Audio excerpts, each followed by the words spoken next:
4-2 ऊपर का शेष अगले वीडियो में।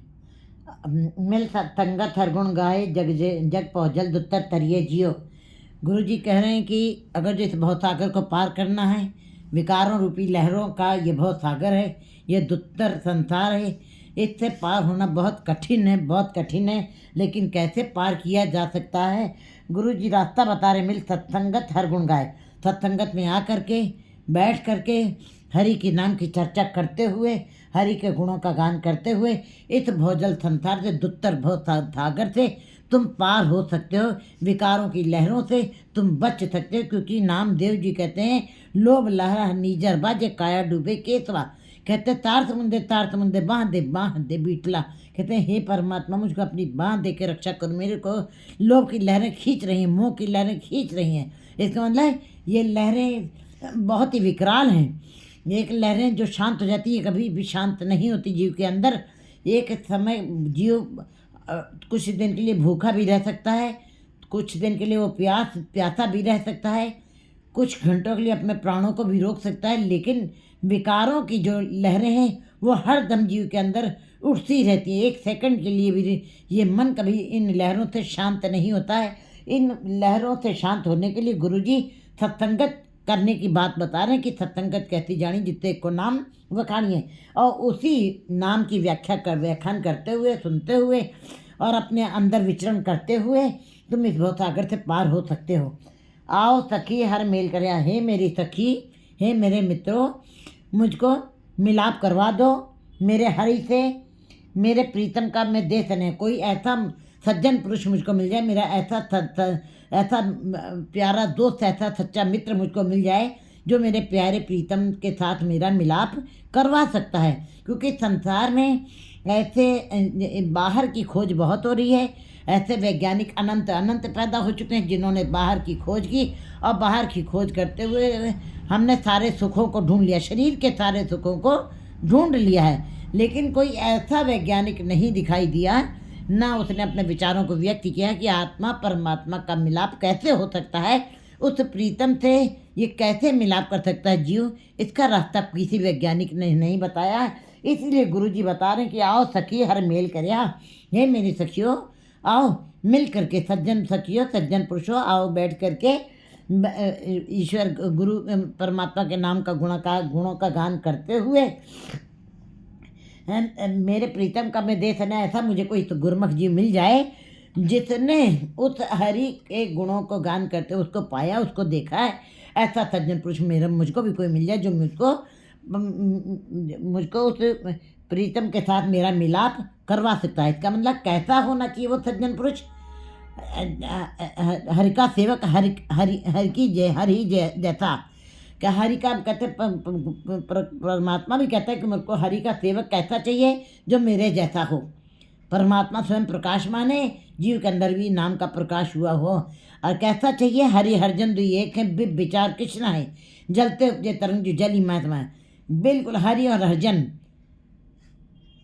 एक रूप जो हो गए हों, जो परमात्मा का ही जैसा हो गया हो, ऐसा मुझको हरजन चाहिए। जो हरजन हरि के जैसा ही हो गया है, ऐसे मुझको हरजन से मेल करवा दो। मेरे प्रीतम का मैं दे सने, मेरे प्रीतम को वो संदेशा मुझको आ करके दे, क्योंकि वही दे सकता है संदेशा। जैसे जुआड़ी की चाल जुआड़ी पहचानता है, शराबी की चाल शराबी पहचानता है, इसी तरह संत की चाल संत ही पहचान सकता है। मेरे प्रीतम का मैं दे सनेहा को कोई जो कौन है गुरमुख, कौन है सज्जन, वो बिल्कुल वो हरिजन ही हरि को पहचान सकता है। अब तो जाए चढ़े सिंहासन मिले हैं सारंग पानी, राम कबीरा एक भय हैं कोई न सके पछानी। इसका मतलब राम में और कबीर में कोई अंतर नहीं रह गया है, वो एक रूप हो गए। इसी प्रकार मेरे प्रीतम का ऐसे ही सज्जन पुरुष मुझको मेरा मिलाप करवा दो, हे परमात्मा, जो मुझको उस प्रीतम का संदेशा दे दे और मेरा मेल करा दे, मुझको उसका संदेश दे, मुझको उसके आने की खबर दे, मुझको उसको सो लग जाए। मुझको मेरा मित्र सखा तो प्रीतम पाई, मैं दस्ते हर न हरिए जियो। मेरा वही मित्र है, मेरा वही सखा है, मेरा वही भाई है, जो मेरे प्रीतम का प्रीतम भाई मैं दस्ते नर हरिये जियो, मुझको जो वही नर हर जो हरि के साथ मेरा मिलाप करा सके, वह जो हरिजन हरि के साथ मिलाप करा सके, हरिजन ही हरि के साथ मिलाप करा सकता है, कोई दूसरा नहीं।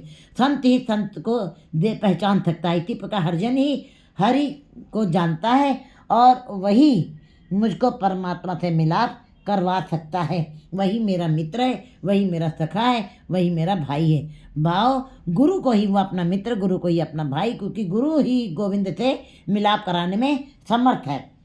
मेरी वेदन हर गुर पूरा जाने। मेरी वेदन माने मेरे अंदर की पीड़ा कोई और नहीं जान सकता है, वो गुरु ही जान सकता है, क्योंकि गुरु ही शब्द के साथ मिला करके परमात्मा से मिलाप करवा सकता है। मेरे अंदर उस परमात्मा से मिलने की पीड़ा है, उस परमात्मा के मिलने की कसक है। वही परमात्मा मुझको, वही हरि जो है मेरी वेदना जानता है, मेरे अंदर की पीड़ा को जानता है, मेरे अंदर के चिंतन को जानता है, वो पूरा गुरु ही वो जान सकता है। हर हाँ रह न सके बिना नाम बखाने। मैं बिना नाम के व्याख्यान के, मैं बिना नाम के जपे, मैं बिना नाम के अंदर सुने और सुन करके विचार किए बगैर मैं नहीं रह सकता। हाँ हर न रह न सका बिन नाम बखाने। मैं जब तक नाम का व्याख्यान नहीं कर लूँगा, मैं जब तक अपने अंदर उसको बसा नहीं लूँगा, जब तक उसका विचरण नहीं अपने अंदर कर लूँगा, सुनिया मनिया मन कीता भाव अंतर्गत तीरथ मल जान, जब तक मेरी अवस्था ये वाली नहीं आ जाएगी, मैं नहीं हरि के बगैर नहीं रह सकता। मैं तब तक व्याख्यान करता रहूँगा जब तक मेरे हृदय अंत स्थल तक हरि के गुण नहीं बस जाएंगे। मैं औखद मंत्र दीजे गुर पूरे, मैं हर हर नाम उधरिए जियो। कहते हैं गुरु जी कह रहे मैं औखद मंत्र, सर्व रोग का औखद नाम, कल्याण रूप मंगल गुणगाम। सारे रोगों की दवाई परमात्मा का नाम है। परमात्मा का नाम ही सारे रोगों को खंडन करने वाला है। और औखद मंत्र दीजिए, हे परमात्मा मैं औखद मंत्र, हे गुरु मुझको ऐसा मंत्र दे दो, ऐसा मंत्र दे दो, ऐसी दवाई गुरु मंत्र रूपी ऐसी दवाई दे दो। गुरु पूरे में हर हर नाम उधरिए जियो। ये दवाई ये उपाय केवल गुरु से ही के द्वारा ही प्राप्त हो सकता है। गुरु ही जिस मंत्र रूपी औखद को मुझको दे सकता है, जिसके द्वारा ये सारे रोग दूर हो जाएंगे मेरे। हर नाम उधरिए जियो। और मैं गुरु के शब्द को दृढ़ करके हरि के नाम का जाप करते हुए मैं अपना उद्धार कर लूँगा, मेरा उद्धार हो जाएगा, मैं आज़ाद हो जाऊँगा, मैं परम पद की अवस्था को पा लूँगा। हम चात्रिक दीन सद्गुरु शरणाई। गुरु जी कहते हैं कि मैं चात्री की तरीके से मैं सतगुरु की शरण में आया हूँ। मेरे अंदर कथक है सतगुरु को प्राप्त पाने की, क्योंकि सतगुरु के साथ जुड़ करके ही परमात्मा को पाया जा सकता है। सतगुरु शब्द नाम की वर्षा कर देता है, नाम की वर्षा सतगुरु के शब्द सतगुरु के साथ मिला करके। और गुरु शब्द है, जब जीव गुरु शब्द को दृढ़ करता है तो नाम की वर्षा चिमचिम बरसे अमृत तारा, फिर नाम के अमृत की धारा अंदर बहने लगती है और धीमे धीमे बरसात नाम की होने लगती है, अमृत पड़ने लगता है, अंदर से खेड़ा होता है। कहते हैं जितने भी जीव हैं, मछली है, पपीहा है, और भी जितनी 42 लाख दुनिया जो पानी के बगैर नहीं रह सकती हैं, सब ही पुकार करती हैं। सारे मोर बादल को देख करके नाचने लगता है। इसी प्रकार कई जीव जंतु हैं जो पानी को बगैर को सदा ही याद रखते हैं। 42 लाख दुनिया जो पड़ी हुई हैं पानी के अंदर, मछली है आदि, ये तो पानी के बगैर रह भी नहीं सकती हैं। लेकिन पुकार किसकी सुनेगी? जिसके कारण संसार परमात्मा ने बारिश की। कहते मेघ न फरमान हुआ वर्षों कृपा तार, कि पपीहे की पुकार परमात्मा के दरबार में कबूल की गई है। पर पपीहे के अंदर इतनी तड़प है, इतनी कसक है उस बूंद को प्राप्त करने की, स्वाति नक्षत्र की उस बूंद को प्राप्त करने की, कि एक बूंद के कारण, एक बूंद की प्राप्ति के लिए चात्री बबीहा हर दम प्रिय कहाँ, प्रिय कहाँ, प्रिय कहाँ, हर समय अपनी प्रिय को याद ही करता रहता, 12 मास याद करता है। जबकि उसको केवल बरसात के मौसम की, स्वाति नक्षत्र की एक बूंद की जरूरत है। एक बूंद जल कारने, कहते हैं पपीहा दुख पा रहा है और उसको विलाप कर रहा है, वो तड़प रहा है, वो ऐसा तड़प रहा है कि उसकी पुकार परमात्मा के दरबार तक पहुंच गई है। और उसके विरह को देख करके, उसके पीड़ा को देख करके, उसके विलाप को सुन करके परमात्मा ने भी फिर मेघ को फरमान किया, इंद्र फरमान हुआ, इंद्र को संदेश दिया है, बरसो कृपा तार, कृपा करके बरस जाओ, मेरा पपिया, मेरा बबिया मर जाएगा इस एक बूंद के बगैर।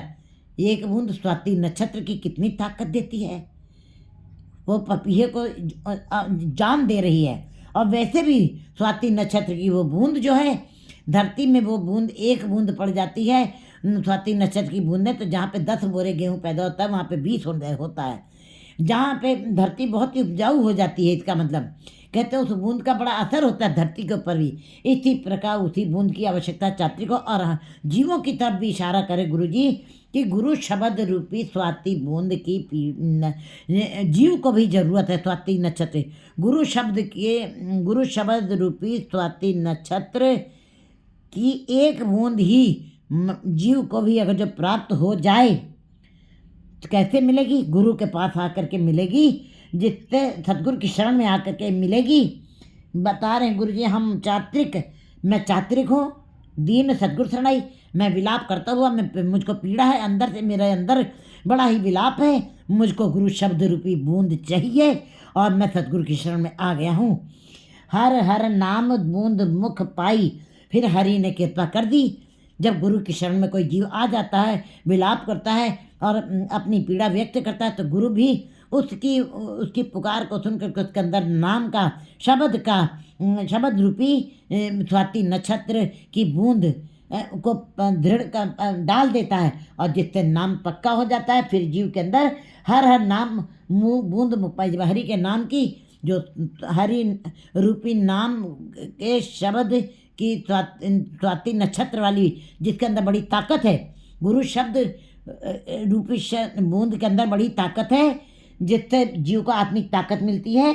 बूंद जैसे ही मुख में पड़ती है, हर जल निध हम हर नाम बूंद मुख पाई, मैं सतगुरु में की शरण में आया। जैसे चात्रिक को एक बूंद के पीने से शांति मिल गई, वैसे ही मुझको भी शांति मिल गई। मेरे अंदर भी बेचैनी खत्म हो गई, मेरा अंदर भी शांत हो गया, विकार खत्म हो गए और मैं तृप्त हो गया हूँ। हर जल निध हम जल के मीने, जन नानक जल बिन मरिए जियो। गुरु जी कहते हैं कि सारा संसार बिल्कुल उसी प्रकार उसको नाम की ज़रूरत है जैसे मछली को पानी की ज़रूरत है। मछली चाहे जितनी भी अपनी तरफ से कह दे कि मैं पानी का, मैं समुद्र से निकल करके रह सकती हूँ, मैं पानी से निकल कर रहना चाहती हूँ, लेकिन वो ये कल्पना भी नहीं कर सकती कि मैं पानी से निकल लूँ। अपने मन में इच्छा करती है लेकिन वो निकल नहीं सकती, निकलेगी तो मर जाएगी। वो समुद्र के अंदर लहरें मार सकती है, आ सकती है, जा सकती है, घूम सकती है, चारों तरफ बड़ा एंजॉय, इधर से उधर चंचलता से, चपलता से घूम करके पूरे समुद्र में चक्कर लगा सकती है। लेकिन अगर जो वो सोचे कि मैं पानी से निकल लूँ, उस बूंद, उस जल निधि से निकलूँ, जैसे ही निकलेगी वो मर जाएगी। इसी प्रकार जीव इस संसार समुद्र में रहते हुए जीव ये कल्पना कर चाहे करे कि मैं ईश्वर के नाम के बगैर रह लूँगा, मुझको इस संसार में रहते हुए ईश्वर के नाम की कोई ज़रूरत नहीं है। लेकिन नहीं, बिल्कुल जैसे मछली पानी से निकल करके मर जाएगी, वैसे ही हे परमात्मा, हर जल निध हम जल के मीने। आप समुद्र हो, हे हरि आप जल निध हो, आप समुद्र हो, जलधि हो, हम जल के मीने, हम तुम्हारी छोटी सी मछली हैं, तुच्छ जीव रूप मछली हैं। जिस प्रकार मछली नहीं रह सकती पानी पर, हम भी उस जल निधि के बगैर, गुरु हरि के नाम के जल निधि के बगैर नहीं रह सकते हैं। हम भी तुम्हारी छोटी सी मछली हैं इस जल निधि की। और मीने जन नानक जल बिन मरिए जियो, हरि के नाम के जल के बगैर हम भी मर जाएंगी, हम भी आत्मिक मौत, हमारी भी आत्मिक मौत हो जाएगी। हम कल्पना भी नहीं कर सकते हैं कि हम उस जल निधि से निकल सकें और ना जीवों को कल्पना करनी चाहिए। इसलिए जीवों को पर गुरु जी वाणी से जोड़ते हुए बता रहे हैं कि हे जीव, चाहे तुम जितनी समृद्धि या तुम जितना भी संसार का वैभव का उसका संग्रह कर लो, चाहे तुम जितने धनाढ़ हो जाए, चाहे तुम जितने भी प्रतिभाशाली हो, लेकिन गुरु के शब्द के जल के बगैर तुम्हारी जीते जी मौत ही है, तुम आत्मिक मौत मर जाओगे। 4:3